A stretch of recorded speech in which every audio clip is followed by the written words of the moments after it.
Hello everyone, welcome to my update US Gossip channel. Kody sat stiffly in the defendant's chair, his hands nervously clasped in front of him, his eyes darting between Robyn, whose face was a mask of forced composure, and the gallery where Janelle and Mary sat together, whispering and occasionally stifling bursts of laughter that made Kody flinch and sent shivers down his spine. The camera panned to confessionals where each sister, one by one, expressed their disbelief, Janelle admitting with a chuckle that she never thought she'd see the day when Kody would be in this kind of mess, Mary shaking her head in amazement and explaining that sometimes life just writes the most unbelievable plot lines, and Robyn, her voice tight and measured, insisting that things weren't as they seemed, that she had only tried to help and had no idea it would spiral out of control, while the judge cleared his throat and called the court to order, the bailiff's boots echoing ominously across the polished floors, signaling that the moment of reckoning had arrived, the prosecutor standing to deliver a slow, meticulous rundown of what he called a financial entanglement gone terribly wrong, referencing a fictional $450,000 scheme in which Robyn had allegedly played a critical part, and as he spoke, Kody's jaw tightened, memories of secret meetings, whispered phone calls, and tense negotiations flashing through his mind like a montage, interspersed with shots of Robyn's hands fidgeting in her lap, a bead of sweat trailing down her temple, her mind racing with every possible defense as the camera cut to Janelle and Mary whispering and smirking, exchanging glances that conveyed a mix of vindication and disbelief, while the courtroom audience murmured, some shaking their heads, others leaning forward as if the next word might tip the balance of fate, and then the first witness, a fictional accountant named Claire, was called, her crisp voice reverberating in the silent room as she detailed transactions, ledger entries, and transfers that seemed to implicate Robyn at every turn, the camera cutting to slow-motion shots of Kody's face contorting with shock, disbelief, and desperation, his hands gripping the edge of the table as if holding himself together, the confessional shots interspersed with his thoughts echoing, I never meant for it to go this far. I trusted her, we trusted each other, while Robyn's voice, shaky but defiant, came on in her confessional, I was just trying to help Kody navigate a tricky situation. I never thought it would end like this. I never thought I'd be sitting here, accused, the tension in the courtroom building to a near unbearable point as the next witness, a supposed whistleblower named Jordan, recounted phone calls, emails, and text messages that painted a picture of meticulous coordination, carefully orchestrated actions that appeared to some to implicate Robyn as a co-conspirator, and as the story unfolded, the camera cut back to Janelle and Mary, whose reactions were priceless, Janelle leaning back, smirking with a slight shake of her head, whispering, I can't believe this is actually happening, while Mary's laughter, quiet but unmistakable, broke through the courtroom tension, and the judge's gavel came down sharply, silencing the gallery, calling for order, as he instructed the defense to make its opening statement. Kody standing and speaking with a voice that wavered but carried the weight of someone desperate to regain control of a narrative spinning wildly out of reach. Your Honor, there has been a misunderstanding, a series of events misrepresented. Robyn and I were simply trying to manage our finances responsibly, and Robyn, sitting beside him, nodded subtly, her eyes meeting his briefly, a silent pact of solidarity, while outside the courtroom, the flash of cameras captured the moment. Reporters whispering excitedly into microphones, the gossip mill already churning with headlines, the network-style cutaways showing fans reacting on social media, some in shock, some outraged, some sympathetic, the narrative weaving a complex tapestry of public fascination and personal turmoil, and as the defense wrapped its statement, the tension escalated further when the prosecutor called a surprise witness, a private investigator named Simone, who presented documents and recordings that seemed to leave no room for doubt, intercut with confessional shots where Kody's voice trembled, I don't even recognize this version of my life.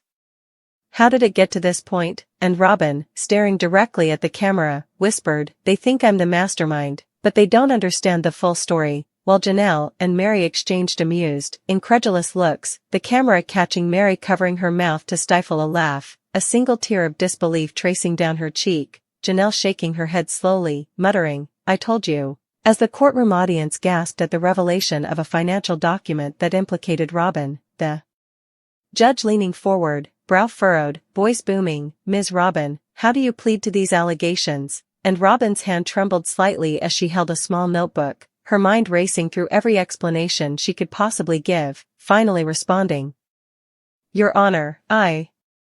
maintain that I acted in good faith," the camera cutting to Kody's face, which shifted from panic to resignation, his confessionals overlaying the scene. "I should have seen this coming.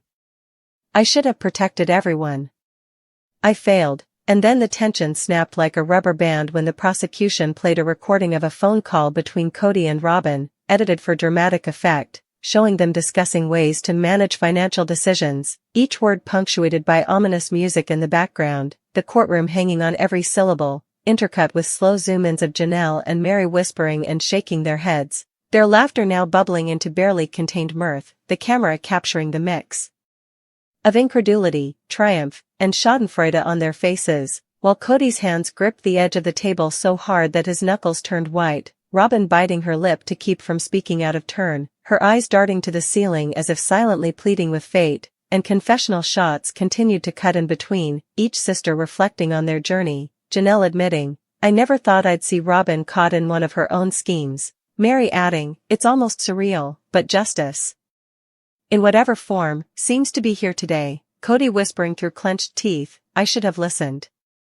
I should have stopped it, but I didn't," Robyn crying quietly, "I only wanted to help. I never meant for this." And then came the dramatic climax, the judge's voice, stern and resonant, declaring, "Given the evidence presented, I hereby find Kody Brown responsible for mismanagement of funds in this case. As for Robyn, the court finds her complicit in assisting these decisions," and the courtroom erupted with whispers, some sympathetic murmurs, some gasps of outrage, while Janelle and Mary exchanged triumphant grins, the camera catching the sparkle in their eyes, and in confessionals, they both laughed quietly, barely able to believe how the drama unfolded, Janelle saying, "This is what I call karma meeting reality," while Mary added, "Sometimes life writes the wildest scripts, and today we're witnessing it in real time." And outside, news crews clamored for interviews, helicopters hovered overhead, the buzz of social media exploded, hashtags trending, clips circulating of Kody and Robyn leaving the courthouse under somber escort, fans speculating, theorizing, and debating every detail, and the episode closed with a reflective montage, flashbacks to happier times, family dinners, moments of laughter now tinged with irony, confessional shots of Janelle and Mary smiling at the camera, and Robyn looking pensively out a car window, Kody beside her, both contemplating the consequences of choices, the narrator intoning in classic sister-wife style, "In families, as in life, every decision ripples outward. Trust, loyalty, and love are tested when the stakes are highest, and sometimes, even the closest bonds face the harshest judgment." Today, the Browns learned that no one is immune from the consequences of their actions, and laughter, heartbreak, and reflection are all part of the journey. And finally, the camera pulled back from the courthouse, the sun setting behind it, a symbolic reminder that even in scandal and sorrow, life moves forward, relationships are challenged, and the story continues, leaving viewers on the edge of their seats, hearts pounding, wondering what the next chapter would bring for Kody, Robyn, Janelle, and Mary, a perfect cliffhanger for the next emotionally charged episode, the credits rolling over the somber yet tantalizing music, leaving the audience both satisfied and desperate for more, the drama, betrayal, and sisterly bonds intact, all wrapped in the uniquely gripping, deeply personal, and emotionally raw style that only Sister Wives delivers, completing a full narrative arc that spans tension, revelation, confrontation, and reflection, all within a single, continuous, and wildly intense episode that could sit comfortably in any season, leaving no detail unexplored, no emotion unexamined, no confession unspoken, and no camera angle untouched in capturing the full scope of the turmoil, laughter, heartbreak, and ultimate lessons of trust and consequence, until the screen finally fades to black. As the courthouse doors swung closed behind Kody and Robyn, escorted solemnly by security, the echo of the gavel still reverberated through the marble halls, and the murmurs of the audience seemed to hang in the air like a storm cloud refusing to disperse. The camera followed Janelle and Mary as they slowly rose from their seats, their laughter now mixed with disbelief and a sense of surreal triumph. Janelle brushing a stray hair from her face, whispering to Mary, "Can you believe this actually played out the way it did?" While Mary, eyes twinkling with barely concealed amusement, replied, "I told you, life has a way of writing the craziest scripts."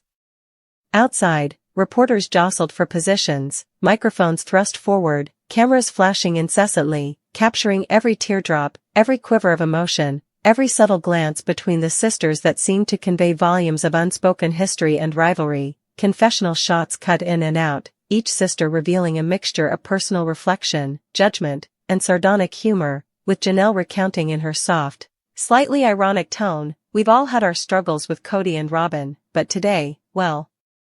Today, it just feels almost poetic," and Mary adding, "It's not about schadenfreude, well, maybe just a little, it's about seeing accountability in action, even if it's painful to witness." Meanwhile, inside the courthouse, Kody sat in a private room, the weight of the day pressing down on him, his hands folded on the polished table, his mind racing through 1,000 scenarios, replaying the recordings, the testimonies, Robyn's expression, and the subtle smirks of his ex-wives in court, while Robyn, seated beside him, silently replayed her own confessions, her voice and memory echoing, "I was just trying to help. I never meant for this to happen. I never thought I'd be sitting here accused," and yet the reality was undeniable. Their decisions, their secrecy, their attempts at control, had all unraveled spectacularly under the scrutiny of the courtroom. As the camera followed the sisters, they walked together through the courthouse lobby, exchanging whispered observations about Kody and Robyn, their shared history of rivalry and affection simmering beneath the surface. Janelle's eyes caught the way Robyn's shoulders slumped as she exited, and she felt a pang of something that wasn't quite satisfaction, not exactly pity, but the strange, complicated mixture of emotions that comes from years of entwined lives, broken trust, and lingering love. While Mary leaned closer, her voice low, "I don't think either of them saw this coming, but maybe now they'll finally see themselves clearly." Flashbacks interspersed across the screen showed family dinners gone awry, tense conversations at Coyote Pass, quiet moments where Robyn's influence over Kody had shaped decisions, all rendered in a sepia tone that emphasized nostalgia tinged with regret. Confessional shots captured Janelle's voice, slightly trembling with laughter and disbelief. "I keep replaying the look on Kody's face when the documents came out. I mean, you can't script that kind of expression, it's pure shock and horror." And Mary, leaning back in her chair, added, "And Robyn, she thought she was untouchable. She thought we'd never see it coming. But here we are, witnessing the unraveling of the whole story."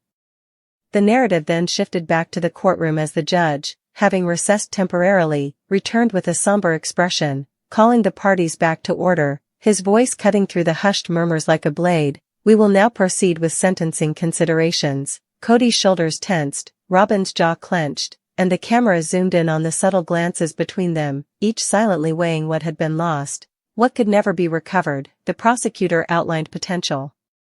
restitution measures, timelines for financial accountability, and conditions for rehabilitation, each word adding weight to the atmosphere, while the defense attorney attempted to argue mitigating circumstances, emphasizing intent, good faith, and prior contributions, but the evidence, as meticulously presented earlier, had already cemented the narrative of culpability in the minds of the court.